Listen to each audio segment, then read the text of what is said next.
Recently Bangladesh railway যে নিয়োগ বিজ্ঞপ্তিটি প্রকাশ করছে, সেই নিয়োগ বিজ্ঞপ্তিটিতে আপনারা যেভাবে আবেদন করবেন, এই লিঙ্কটি আমার ভিডিও ডিসক্রিপশনে আমি দিয়ে দিব, যাতে আপনারা খুব সহজে লিঙ্কটি কপি করে আপনারা আবেদন করতে পারবেন।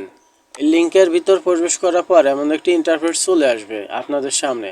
আসার পর এখান থেকে অ্যাপ্লিকেশন স্টার্ট, অ্যাপ্লিকেশন স্টার্টের উপর ক্লিক করবেন। অ্যাপ্লিকেশন স্টার্টের উপর ক্লিক করার পর এখানে আবারও একটি নতুন ইন্টারফেস চলে আসবে, যেখানে দেখাচ্ছে অ্যাপ্লিকেশন স্টার্ট 1/7/2024 সকাল 9 ঘটিকা এবং ডেডলাইন 8/8/2024, যেটা আপনারা সার্কুলারেও হয়তোবা পড়েছেন। এরপর এখানে নিচের দিকে চলে আসবেন। আসার পর এখানে application form, click here to apply online, এটির উপর ক্লিক করবেন, যা টাচ করবেন। এখানে আবারও নতুন একটি ইন্টারফেস চলে আসবে। আসার পর এখানে please select the circular for application form, এখানে সার্কুলার এর উপর টিক চিহ্ন দিবেন। এখানে টিক চিহ্নটি দেওয়ার পর নেক্সটের উপর টাচ করবেন বা ক্লিক করবেন। নেক্সটের উপর ক্লিক করলে আপনাদের নেট স্পিডের উপর ডিপেন্ড করে আপনাদের পরবর্তী যে পেজ, সেই পেজে নিয়ে যাবে। পরবর্তীতে আবারও নতুন ইন্টারফেস চলে আসবে। এখান থেকে আপনার train examiner, train controller, traffic apprentice, trade apprentice, আপনারা যে নিয়োগ বিজ্ঞপ্তিটিতে যে পদে আবেদন করিতে চান, সেই পদটি এখান থেকে সিলেক্ট করে দেবেন। আমি এখানে ট্রেন কন্ট্রোলার পদে আবেদন করব, সেহেতু আমি ট্রেন কন্ট্রোলারের উপর ক্লিক করে দিচ্ছি। দেখেন, ক্লিক করলে আপনাদের এমন বৃত্ত ভরাট হয়ে যাবে। তারপর নেক্সট, এখানে ট্রেন কন্ট্রোলার, যদি আপনি প্রিমিয়াম মেম্বার হন তাহলে ইয়েস, আর যদি প্রিমিয়াম মেম্বার না হন তাহলে নো। এবার আপনাদের সামনে সেই কাঙ্ক্ষিত আবেদনের পেজটি চলে আসবে। আসার পর এখান থেকে দেখেন পদের নামটি যদি সঠিক থাকে, ট্রেন কন্ট্রোলার, এভাবে আপনারা প্রতিবার যখন আবেদন করবেন বারবার করে চেক দিবেন যে আপনাদের সব কিছু সঠিক আছেন কিনা বা সঠিক প্রদান করেছেন কিনা। এখানে অ্যাপ্লিকেশন নাম, আমি আমার নামটি এখানে দিয়ে দিচ্ছি।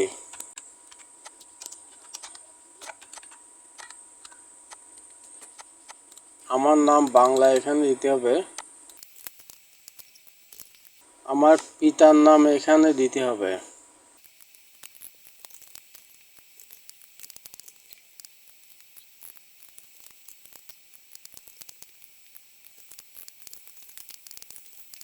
আবার মাতার নাম এখানে বাংলায় দিয়ে দিতে হবে।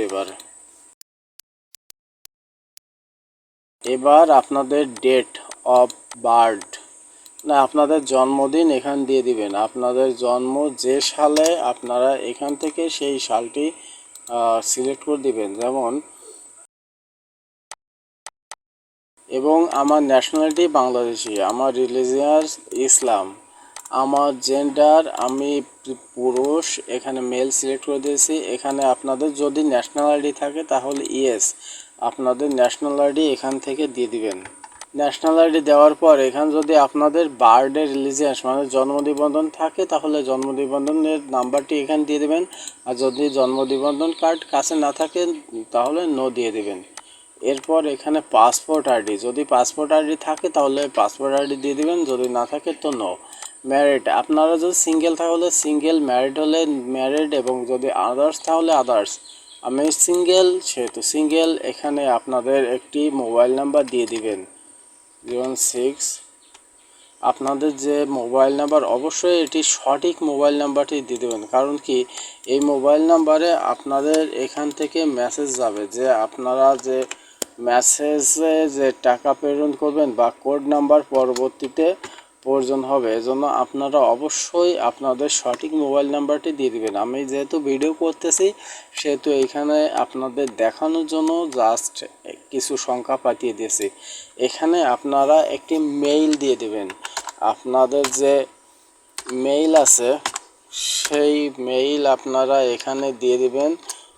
এখানে মেইলটা যে বাধ্যতামূলক এমনটি না, আপনারা দিলেও হবে না দিলেও হবে, তাহলে মেইল দেওয়া ভালো।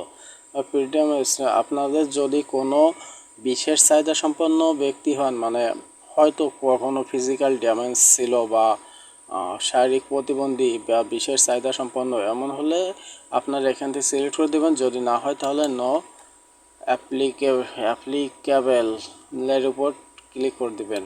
মুক্তিযোদ্ধা মর্যাদা যদি হয় তাহলে এখানে দিয়ে দিবেন, আর যদি মুক্তিযোদ্ধা যদি না হয় তাহলে নো দিয়ে দিবেন। যদি এখানে এতিম বা আপনাদের এতিম হন তাহলে এখানে ইয়েস বা নো যে কোনো একটা দিয়ে দেবেন, আপনারা সেটি দিয়ে দেবেন। এবং ওপেন স্ট্যাটাস মানে সংখ্যালঘু কিনা এখানে আপনারা দিয়ে দেবেন। যদি সংখ্যালঘু হন তাহলে সংখ্যালঘু, আর যদি সংখ্যালঘু না হন তো সংখ্যালঘু দিয়ে, মানে আপনাদের যেটা আপনার সেটি দিয়ে দেবেন। এখানে যদি আপনার আনসার বিডিবি থাকলে আনসার বিডিবি দিয়ে দেবেন, আর যদি না থাকে তো নিয়োগ দিয়ে দেবেন। রেলওয়ে কর্মচারী নির্ভরশীল অবস্থা যদি থাকে তাহলে ইয়েস, আর যদি না থাকে তাহলে নো। প্রেজেন্ট অ্যাড্রেস মানে আপনারা যখন এখানে আবেদনটি করতেছেন, এটা ডাকের মাধ্যমে আপনার চিঠিটি যাবে কার ঠিকানায়, তার এবং তার ভিলেজ।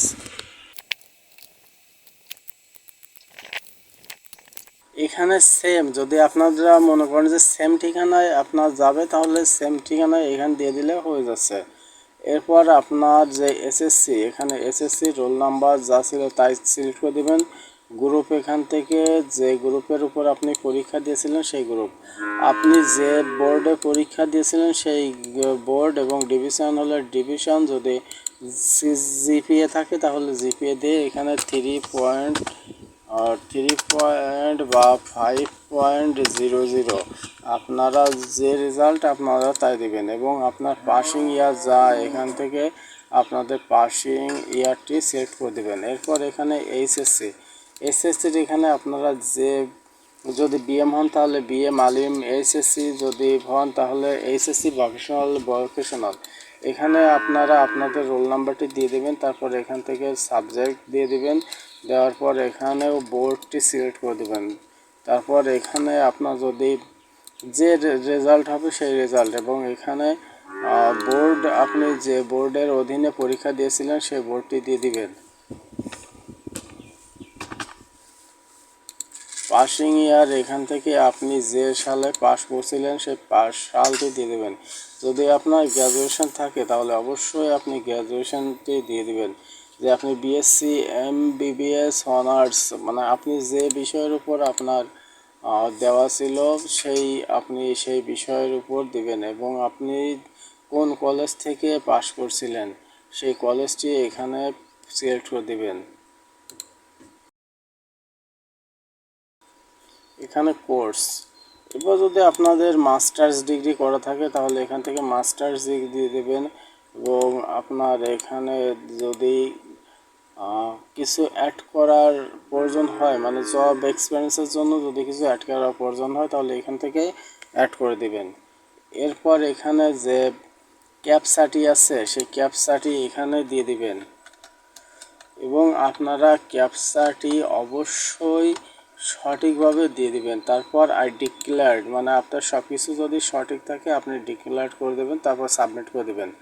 এভাবে আপনারা ফর্মালি যে বাংলাদেশ রেলওয়ে যে নিয়োগ বিজ্ঞপ্তিটি প্রকাশ করছে এইভাবে আপনারা আবেদন করতে পারবেন। এবং আপনাদের একটি কথা বলে রাখি, আমি যে এখানে তথ্যগুলো ব্যবহার করেছি এটি সম্পূর্ণ অস্থায়ী বা ভিত্তিহীন, এটার কোনো ভিত্তি নেই। মানে এই যে তথ্যগুলো আপনাদের জাস্ট দেখানোর জন্য আমি ব্যবহার করছি, ঠিক আছে। এখানে আপনারা আপনাদের নাম এবং আপনাদের যে সঠিকভাবে আপনাদের ঠিকানা বা আপনাদের যে সার্টিফিকেট অনুযায়ী আপনারা এখানে ব্যবহার করবেন, কারণ সার্টিফিকেট ব্যতীত আপনারা কখনো কিছু দিবেন না। দেখা হলো পরবর্তীতে আপনারা যখন ভাইবা ফেস করবেন তখন হয়তো বা ঝামেলা হবে, এই জন্য আপনাদের সার্টিফিকেটের সাথে মিলিয়ে আপনার সব সময় আবেদনটি করবেন।